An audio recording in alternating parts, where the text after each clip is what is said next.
everybody, how's it going? So welcome to another review of One Piece. This time we'll be going over episode 1070. This episode was a standout episode, much like the previous three. This was a significant episode, obviously because of the ending and what it means for the future of the series going forward. But what I care about most of all is the emotional aspect of this episode, which to me was the best part of this episode. The interactions with not only the Straw Hats, but just certain characters in the series, the emotional moments create the lasting memories. Like, for instance, like Luffy and Nami at Harlem Park, that stands alone. Sanji at Whole Cake Island, he wants to go on the Sunny, that emotional aspect. The whole build up towards that moment was epic. With Luffy versus Sanji, Nami, ironically, was in the background. They really did a good job of highlighting the detail of some of the facial expressions of Nami, Kaido, Yamato, and Zunisha are the ones that stand out to me the most. It wasn't episode 1072 animation, but it didn't matter. What matters, like I said, is the emotional aspect of the series, the story and characters. I care more about the fights anyway. And I do want to give out warnings. I will be going into spoilers when it comes to the manga, because there is a scene involving law that blew me away that may have certain implication when it comes to like the future of the series going forward in the manga. So I will give you a warning just to give you a heads up. But let's start off with the beginning of this episode, obviously with the distraction caused with Goronika, obviously providing the distraction, holding Luffy's attack so Kaido could club or smash the hell out of Luffy, KO him, and it's not just a confirmed loss, it's literally the anime confirms the death of Straw Hat Luffy, at least for about 20 minutes. And as this hit is landed on Luffy, you see Kaido's facial expressions. The moment he hit Luffy and KO'd him, and just Kaido looking at the air as Luffy deflates, representation of Kaido's spirit being deflated, because he had this so much fun sparring with Luffy on an equal level. Now it's cut short because of this. So you see Luffy being deflated out of Gear 4. He goes so far up in the air, and the first thing that you notice is like the expression. Like I said this in my chapter review, but his expressions are dead similar to Zunisha's. That was obviously done by design for the ending of this episode. And he comes crashing down, but as he's coming down, you hear the heartbeats, which is synonymous with this episode. With each heartbeat, you get a transition of each of the Straw Hats. I thought that was really cool. And then just like that, the heartbeats stop and Luffy falls to the ground. Looks like it's pretty much confirmed Luffy died at that moment. And you see Kaido's expression change. And as this is going on, you see the victory banner. You see the narrator claim Kaido is the winner. Luffy's been defeated. I mean, that was the title of the episode.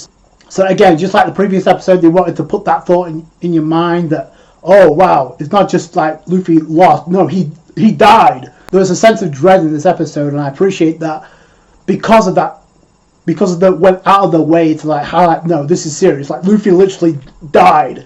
As soon as the smoke clears and you see Goronika, the CP0 agent, Kaido's eyes immediately locked onto him, and his expression changed from depression to straight up anger. And he's like, "You realize what you just done?" And Goronika doesn't really say anything. He knows what's coming.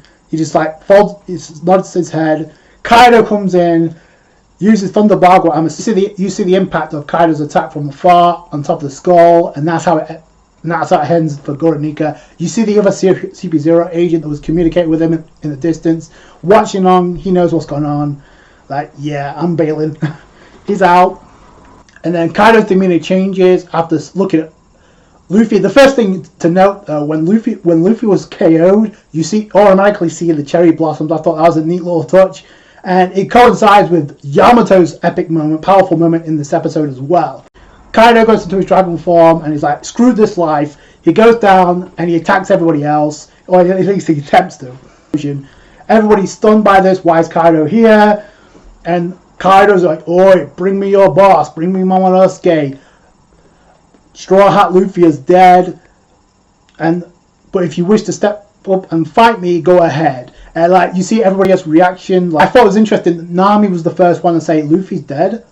Like, it's caused sort of confusion, but then it deteriorates over the episode. But then Chopper is like freaking out. Like Chopper and Tom are the first to break down by this, because like that, as soon as they heard that Luffy died, and I like this moment for Nami, especially because it was a build-up. In the manga, it was kind of like a few panels that created an epic moment, but this was an epic build-up to that moment.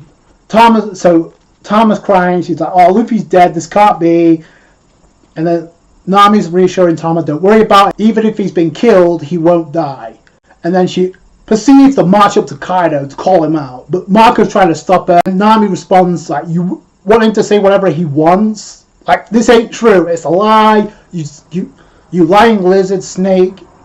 Stop this BS just because you can't defeat Luffy." Because you see the epic dialogue, but as this is going on, and this was the best scene in the entire episode. So as Nami is delivering this dialogue to Kaido, by the way, calling him out, you see the visual expressions in Nami change. It goes in from super confused, you see her then start tearing up, then you see her super determined because she's willing to like refute what Kaido just says, like, "Yo, this is BS what you're saying. Luffy can't die, he's not dead, it's impossible." And as she's saying this, you see it go from anger to like depression to like straight up sadness in the same scene. And I don't know about you, but I thought it was some of the best animation in the entire episode, because it really just shows like Nami in mid conversation is having a mental emotional breakdown, like coming to terms like, "No, this is not true, it's not happening,"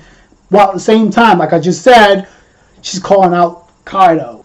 And then Nami proceeds to say, "When Luffy says he'll win no matter what. That's a lie, you ridiculous liar." And then Kaido responds, and there is a high-spirited one.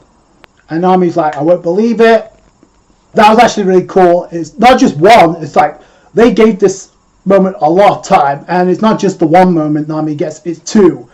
Notice how Nami is not even taking a back step. Like, she's saying all this to Yonko, to Kaido, not even retreating. Or what? If he says he'll beat you, he will. And then Kaido's like, "I should show you the meaning of defeat." And then he's about to use blast breath, but then shout out to Marco for blocking the attack, despite the fact he's taken on two Yonko commanders and had a confrontation with Big Mom, and he's still able to momentarily block an attack from Kaido. It sends both Marco and Nami flying back, but it doesn't KO Nami. That's the thing. This is where the scene really hits, because as soon as Kaido continues his assault, you see Nami just crying, just letting it all out. She's not speaking, she's like tearing up. I think that's when it hit. You see Kaido's underlings trying to attack and take advantage of Law and Kid in their weakened state after dealing with Big Mom. But then in comes their respective crew members to help out the respective Shenshaw. And Kid and Law do try to put up a front. And then you have like Momonosuke saying, "No way, we can't go and attack Kaido. We don't stand a chance. If Luffy couldn't do it, how could we?" This was another powerful moment. It was a powerful moment in the manga. Like these two chapters, this chapter belonged to Nami and Yamato. This was another powerful moment involving Yamato. So when Momonosuke is coming to the realization that Luffy's KO'd, he can't hear him anymore. Luffy's voice is completely gone. We don't stand a chance. We need to give up. You see the look of determination, and I thought this was a cool little touch. You see the determination in Yamato's eyes. Like, no, we're the only ones that could stand our ground here. And Momonosuke is like, "No, it's impossible. If Luffy can't do it, as much as it pains me, like we have no choice. We have to surrender." And you see the change in expression in Yamato, like realization, and then her determination kicks in. Like she walks straight up to like Momonosuke. It's like, "No, I won't accept this. Like no, if we give up, we'll be slaves again. Let's die together." And that moment hit Momonosuke, and you see the scene change, and looks like the beginning of the episode. You see the cherry blossoms surrounding Yamato. That was a really cool touch, and they needed to do something to make that moment just as epic, because it was a powerful moment. I remember in the manga, I was like, "Wow, this is really cool." Yamato is really defining what it means to be a leader. Like, even though it's Momonosuke that's gonna take Kozuki Oden's place as a shogun, like Yamato has the qualities of a leader right here, and you see in that. So that's really cool. Like I said, it transitioned back and forth, but the moments that stand out to me, like I said, the emotional character moments that we got from Nami and Yamato. We see the transition back and forth. Like, we see Luffy still KO'd, and then Nami's again coming to terms, like contemplating that Luffy died. No, That's ridiculous. It's similar dialogue to what she said before, but the only difference here is like, hey, she's really breaking down now because you see teardrops falling. Like, she's really like breaking down. She's in shambles right now. She's trying to keep it together. Like I said, this is some of the best visual animation that I've seen in a while when it comes to like an emotional scene.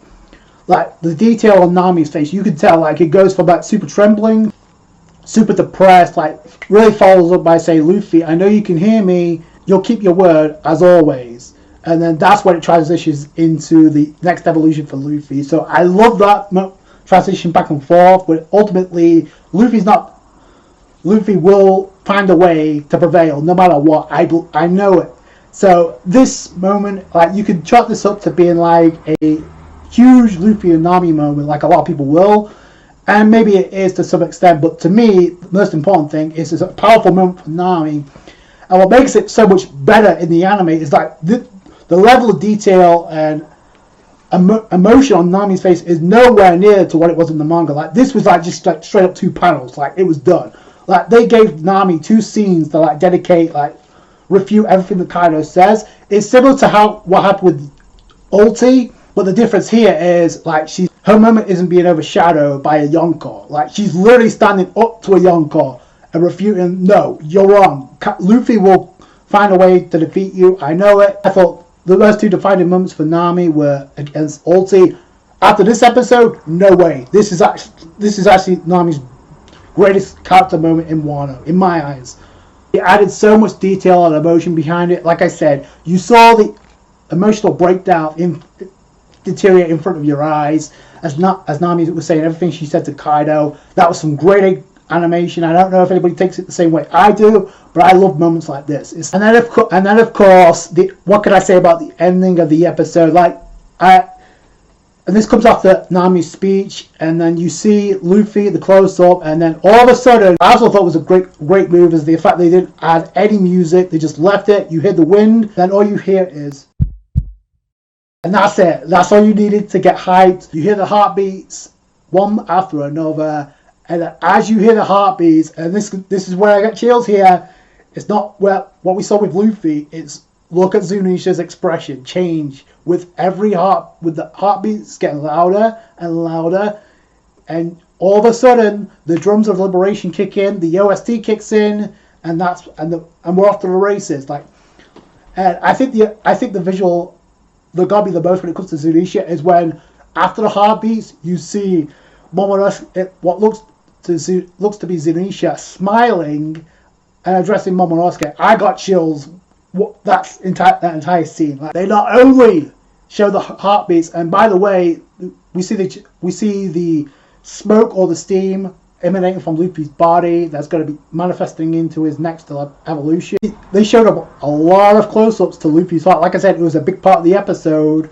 Like with Luffy's heartbeat restoring, you see Luffy's hand move, and then all of a sudden you see Momonosuke being addressed by Zunisha. After 800 years, JOYBOY has returned, and once you know it, when you see the light in Zunisha's eye emit, that's when Luffy begins to morph, and you see, like I said, you see the steam and smoke and the energy emitting from Luffy's body, and you see the hair morph, start to turn white, and Luffy's expression change. Now, what makes this moment so epic and gives me so much chills is because they actually show Luffy's expression change, much like Zunisha, and with the drums of liberation in the background, and you see Luffy unconscious with that Zunisha look, with that start of the episode with the Zunisha look, with the Zunisha expressions, especially with the eyes, and then all of a sudden you see Luffy smile with the hair morphing. It was a great scene to end the episode, and holy crap, have I got goosebumps. And am I ready for August 5th, with episode 1071? I don't believe anybody's ready for this. People can say, oh, they're ready for this episode. No, they're not. And the cool thing about this, I know this was on the One Piece Day live stream. The trailer was released. I haven't checked that trailer out. I said this a couple of weeks ago, a couple of reviews ago. I know what Gear 5 kind of looks like. I want to see how everything comes about, how everything plays itself out for the first time in the anime next week. How masterful not only they've done to build up this moment, but also this episode in general. Like, this was a great prelude to what's to come, but it was a character-driven episode for Nami. Speaking of which, it looks like it's all but confirmed. We are getting a new opening next week, but which I'm kind of like questioning because we're literally on the doorstep. We're literally on the final phase of the arc. But, however, I will say it's been confirmed. Not only are we getting a new opening, but for the first time in like 17 years, I think, we're getting a new One Piece ending to the anime. Which is crazy because I believe, like, you have to go back and look it up, because I had to, because like, when the last time we actually got an ending, episode 278, which is ironic because that episode is also a very emotional episode, considering it's all about the Robin backstory and that epic moment of Robin saying, "Take me with you, I want to live." That epic moment, one of the biggest and most iconic moments, not only for Robin but also in the series. Yeah, that was the last time we actually got an ending, so that's kind of ironic. So if you're not familiar, I've listened to that multiple times, but I actually went back and listened to it recently after we got the confirmation of a new ending coming.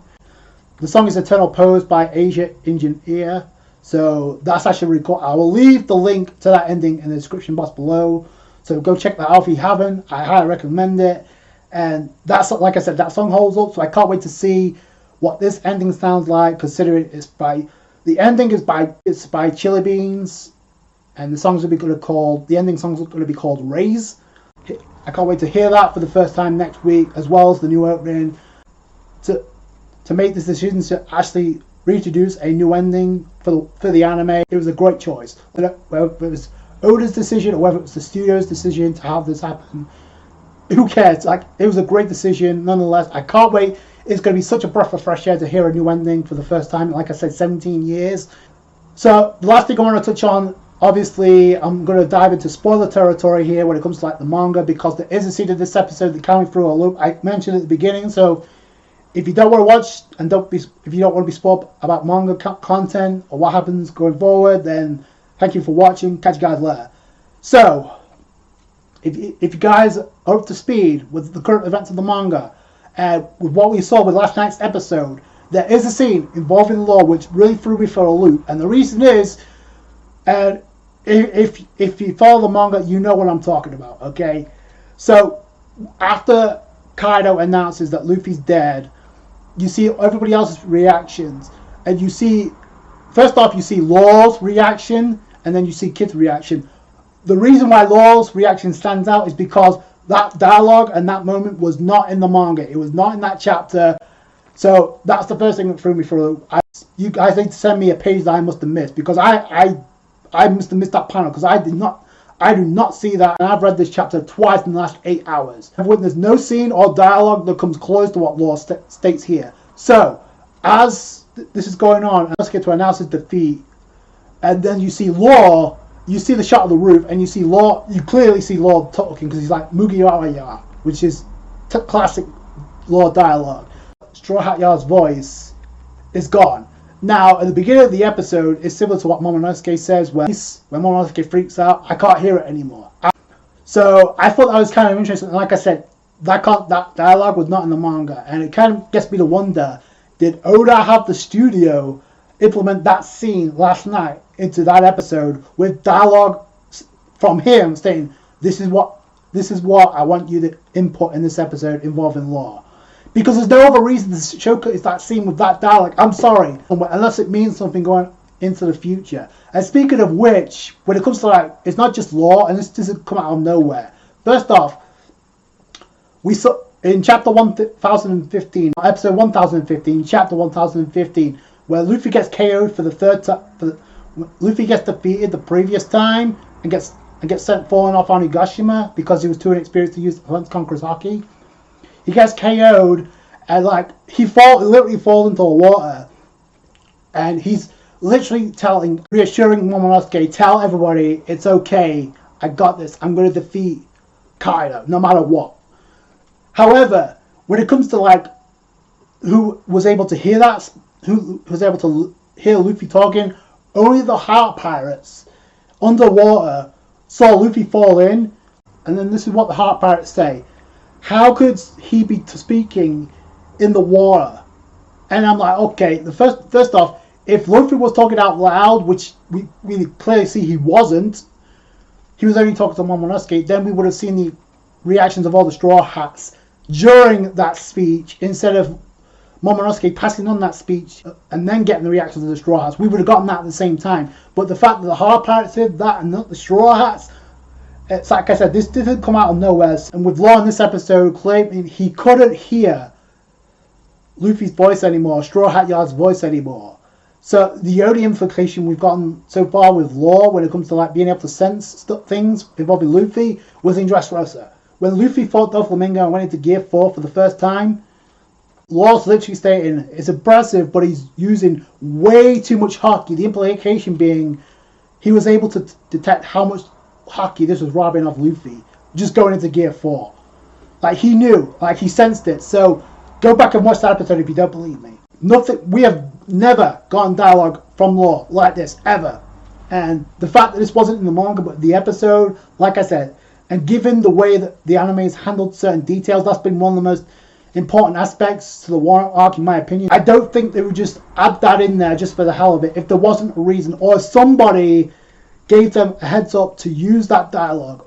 And now that I think about it, when it comes to, and this is where I get into spoiler territory, when it comes to like the recent events of Law versus Teach, and him and Beppo finding a way to escape, Law says, no, we need to go back for the crew, and Beppo says that it's fine. They have faith in them, Captain. They'll be fine. So is this what Oda is alluding to when it comes to like not just Law but also the Heart Pirates? As of now, in this series, both the manga and anime, there's only been 4 confirmed people to hear that voice of all things, and that is Luffy, that is Roger, that is Odin, and that is Momonosuke. If Pudding awakens a 3-eye ability as a member of the 3-eye tribe, then Pudding will become the 5th, which I think is pretty much confirmed or set in stone to happen. It may end up happening in this current hop that we have going on right now, considering what we know. I expect Pudding to awaken that ability pretty soon, but not even the Marines, not even the Yonko, with the exception of Luffy, has that ability.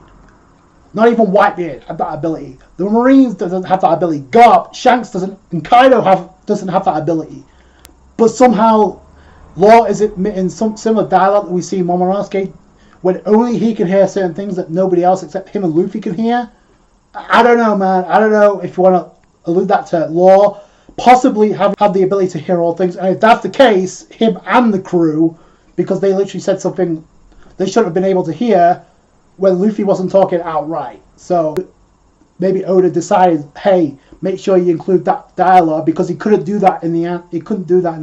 He couldn't do that in this chapter. Let me know what you guys think down below. But I thought I was real curious that they had Law. They could have had any character state that dialogue, but they had Law state it. And we know he's a D, and we know he has the interest of learning about the will of D. We saw the scene with him and Robin asking about that.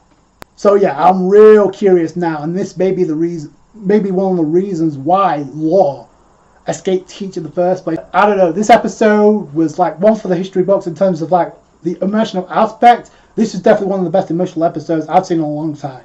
But this episode was 100% Nami's character moment and Yamato's character moment to shine. Nami more so than Yamato because they gave that a lot more time, but they're both powerful moments. It's such a cool reminder that at the end of the day, that's what makes One Piece stand out. A majority of the show and why people resonate with One Piece so much and start getting to the series and start enjoying the series for what it is. Because of emotional character moments like this, like emotional character episodes like this.